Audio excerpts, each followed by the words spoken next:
Adakah awak tahu kenapa bulu mata Pomni dan Ribbit sama? Apakah maksud lakaran awal reka bentuk mereka untuk sarkas digital yang menakjubkan ini? Mari kita mulakan dengan Pomni. Saya pasti tiada siapa yang menjangka reka bentuk pertama Pomni ini. Atau adakah anda pernah bayangkan Pomni boleh jadi seekor katak? Ya kawan-kawan, walaupun kedengaran agak gila, reka bentuk pertama Pomni sebenarnya berdasarkan seekor katak yang kurus dan malah sepatutnya menjadi seekor katak jantan. Idea ini memang sangat serius, sehingga Gooseworks memutuskan untuk menamakannya Frogny. Ia sepatutnya mempunyai reka bentuk belang hitam dan biru. Agak mengganggu. Tetapi pada satu ketika dalam reka bentuknya, Gooseworks sendiri sedar bahawa seekor katak tiada kaitan langsung dengan sarkas digital. Jadi, dia mereka semula keseluruhan watak ini dan mendapat idea tentang seorang pelawak istana. Yang peliknya, watak itu berubah daripada seekor katak jantan kepada seorang gadis pelawak. Tetapi reka bentuk katak itu tidak dibuang sepenuhnya kerana dikatakan bahawa reka bentuk Ribbit diilhamkan daripada reka bentuk awal Pomni ini. Kerana mata dan bulu mata Rivet adalah sama dengan Pomni, tetapi cerita ini tidak berakhir di situ. Kerana walaupun Pomni sudah hampir siap dengan reka bentuknya, masih ada satu butiran yang diubah tanpa disedari sesiapa. Dan itu adalah sarung tangannya. Pada mulanya ia terbalik, di sebelah kiri berwarna merah dan di sebelah kanan berwarna biru.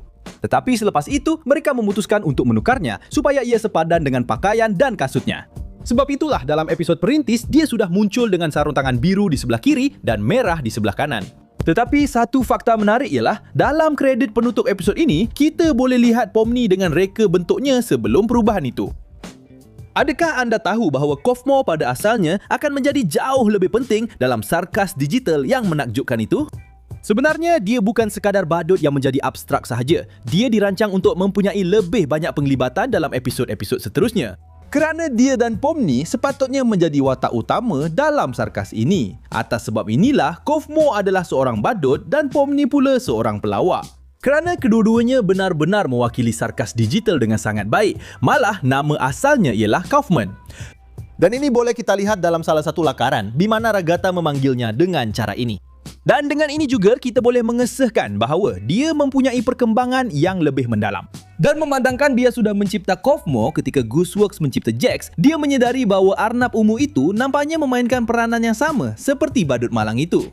Gooseworks memutuskan untuk menghapuskan Kofmo dan mengekalkan Jax. Sebab badut itu akan mempunyai kisah yang serupa dengan Jax. Jax ialah salah satu watak dalam sarkas digital dan dia mengalami salah satu perubahan yang paling pelik. Kerana kalau Pomni berubah daripada seekor katak jantan kepada Pomni yang kita kenal sekarang, Jax pada asalnya sepatutnya menjadi seorang gadis. Ya kawan-kawan, Jax sepatutnya seorang perempuan. Dan sebenarnya perkara ini telah disahkan sendiri oleh Gooseworks apabila seseorang bertanya kepadanya kenapa salah satu lakaran Jax mempunyai bulu mata. Dan sebenarnya, Jax adalah salah satu watak yang mempunyai paling banyak rekaan sebelum rekaan akhirnya. Kita dapat lihat ada beberapa yang kelihatan seperti Jax yang kita kenali, tetapi ada juga yang agak pelik. Tengoklah, ada juga Jax yang hanya mempunyai satu mata. Tapi biar saya beritahu, rekaan-rekaan ini bukan sahaja dibiarkan begitu sahaja. Sebab dalam episod 8 kita boleh lihat Jax bermata satu yang kelihatan terpaku, sama seperti dalam lakaran ini.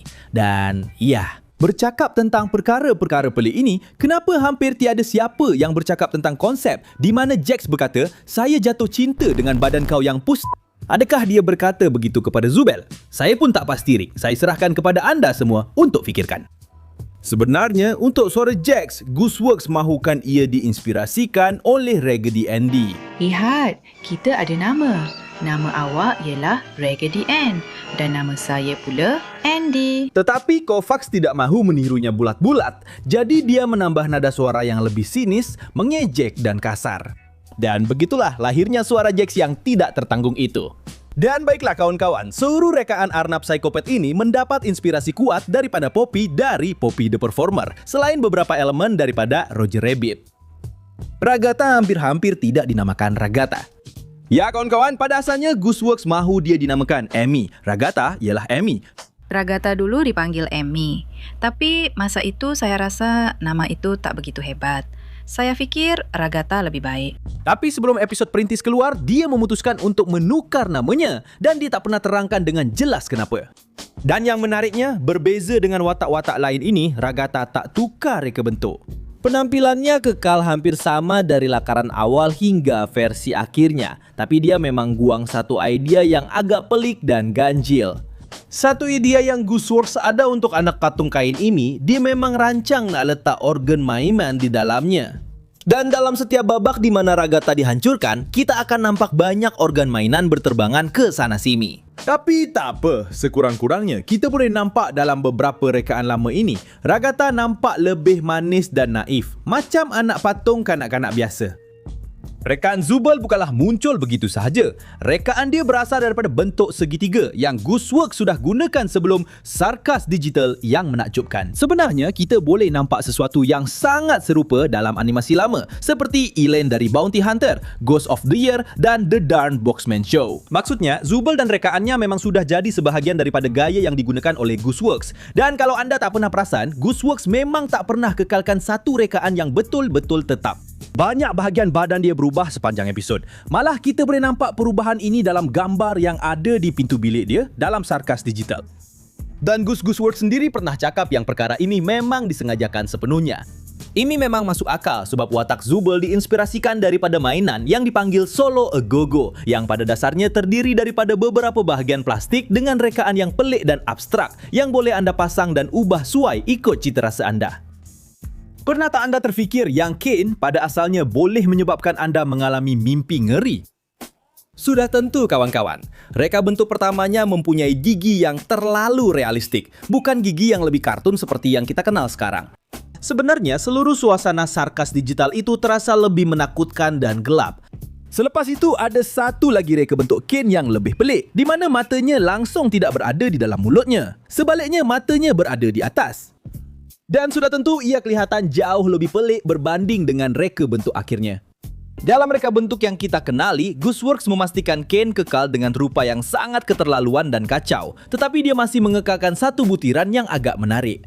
Sebab dia ada heterokromia, maksudnya matanya berbeza warna. Sebenarnya, kau tahu tak mata hijaunya dipanggil Jeffrey? Tapi, cerita tentang Kane tak berhenti di sini kawan-kawan, sebab namanya mungkin adalah satu permainan kata. Dan untuk ini, kita ada dua pilihan.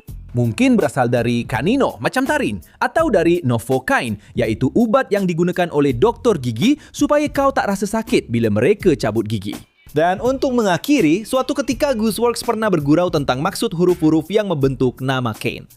Dia kata dalam versi bahasa Inggerisnya, ia bermaksud Creative as Insertion Newlywed Experience, yang dalam bahasa Spanyol diterjemahkan sebagai pengalaman pengantin baru dengan penyisipan punggung secara kreatif. Tapi saya rasa dalam bahasa Spanyol ia lebih sesuai sebagai penciptaan pengembaraan dan penyisipan tamparan punggung secara eksperimen. Kane. Saya tahu, Kinger nampak seperti salah satu watak paling tidak berbahaya dan mesra dalam sarkas digital. Tapi saya rasa kita takkan fikir perkara yang sama tentang reka bentuk asalnya. Walaupun reka bentuknya hampir sama, ada satu versi yang agak pelik dari segi matanya. Mata-matanya secara literal dilekatkan pada kepalanya yang berbentuk catur, seolah-olah ia adalah hasil mutasi radioaktif. Dan walaupun ia kedengaran seperti perubahan yang agak kecil, hanya dengan butiran ini sudah cukup memberi aura yang menakutkan kepada Kinger yang malang itu. Akhirnya, Gooseworks memutuskan supaya matanya kekal terapung seperti tangannya. Dan begitulah untuk rekaan akhirnya, memberikan sentuhan yang lebih pelik. Dan baiklah untuk yang terakhir kita ada Gango. Saya boleh katakan bahawa dia adalah salah satu watak yang hampir tiada perubahan langsung. Dia kekal hampir sama sejak awal lagi kerana Gooseworks sudah mempunyai reka bentuknya yang sepenuhnya hanya sebuah badan yang diperbuat daripada pita dengan topeng-topeng komedinya. Satu-satunya perkara menarik tentang Kangol yang kita ada ialah apa yang kita jumpa di biliknya. Apabila mereka menunjukkan biliknya di dalam sarkas digital yang menakjubkan itu, kita dapat lihat dia mempunyai koleksi topeng komedi yang banyak. Tetapi di antara semua topeng ini, kita boleh jumpa satu yang sangat mirip dengan wajah tanpa muka dari sebuah filem pendek yang dibuat oleh Gooseworks sebelum sarkas digital yang menakjubkan itu. Tapi bagaimana pula dengan Spotsis, restoran yang kita lihat dalam episod 4? Sebenarnya, Gooseworks telah berkongsi bagaimana rupa asal lelaki yang sepatutnya merupakan pencipta restoran itu. Pada mulanya, dia sepatutnya menjadi sebiji kentang dengan mata yang malah mempunyai beberapa reka bentuk yang nampaknya tiada satu pun yang disukai oleh penciptanya. Sebenarnya, dalam satu hantaran, dia sendiri berkata bahawa akhirnya dia memutuskan untuk membuat watak ini mirip dengan kolonel yang ada di KFC. Malah, dia juga berkongsi bagaimana rupa peta rasmi restoran Spotsis. Di sini kita boleh lihat bahawa Spotsis diilhamkan daripada sebuah McDonald's di mana Gooseworks pernah bekerja sebelum ini. Untuk episod 3 terdapat juga beberapa seni konsep seperti Malaikat Syaitan yang malah mempunyai versi di mana dia mempunyai sepasang sayap. Dan beberapa model di mana kita boleh lihat ekspresi dan wajahnya yang jelas-jelas memang muncul dalam episod 3. Tetapi yang paling menakutkan ialah kita dapat melihat konsep hiasan kepala watak-watak yang menakutkan yang memang muncul dalam episod itu. Kita juga dapat lihat bahawa hantu kecil itu mempunyai dua rekaan yang berbeza. Yang pertama adalah lebih ringkas.